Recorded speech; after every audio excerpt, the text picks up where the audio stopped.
Hello everyone, it's Della here coming to you from Planet 9 TV, where we discuss the latest in energy news and keep you updated on what's been happening in the energy market. So, what's new this week? Well, if there's one thing we know about energy prices, it's that they're unpredictable, and that was more evident than ever this week. Over the last month, we've seen prices continuing to rise due to the nuclear outages in France. The interconnection and trading of energy between France and the UK means that when prices rise on the continent, they rise here too. And then suddenly, we saw them both plummet in both countries. As you can see here, there seemed to be no end to the ever-growing spikes until this week when they began rapidly to decline. On my graph, the green line represents France and the red line represents the UK, showing just how inextricably linked we really are when it comes to power. With things returning to normal in France, the interconnector between the two countries has been importing power into the UK at close to full capacity, which is the equivalent of the UK having an extra power plant on the go. So what does that mean for the average energy buyer? Well, if we see a decline in prices on long-term contracts that are buying energy well in advance, market sentiment dictates that we'll see a similar decline in short-term contracts.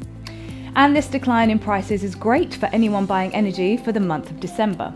Finally, last week we mentioned the rumours about a possible reduction or cancellation of the carbon price floor, as this week the government released their autumn statement. Again, we are shown to expect the unexpected, as it was announced the tax will remain at current rates. For those of you wondering what the carbon price floor is, allow us to remind you. The carbon price floor is the UK's top-up carbon tax, applied to power stations and designed to supplement inadequate prices on EU markets. When it was first introduced in 2013, the floor was set to rise gradually to £74 per tonne of carbon dioxide in 2030. However, it was later frozen at £18 per tonne until March 2021.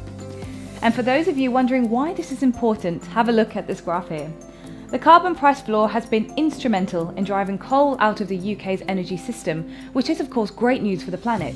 However, it has been unpopular with energy-intensive industries such as steel, as they have accused it of increasing their energy costs and driving them out of business.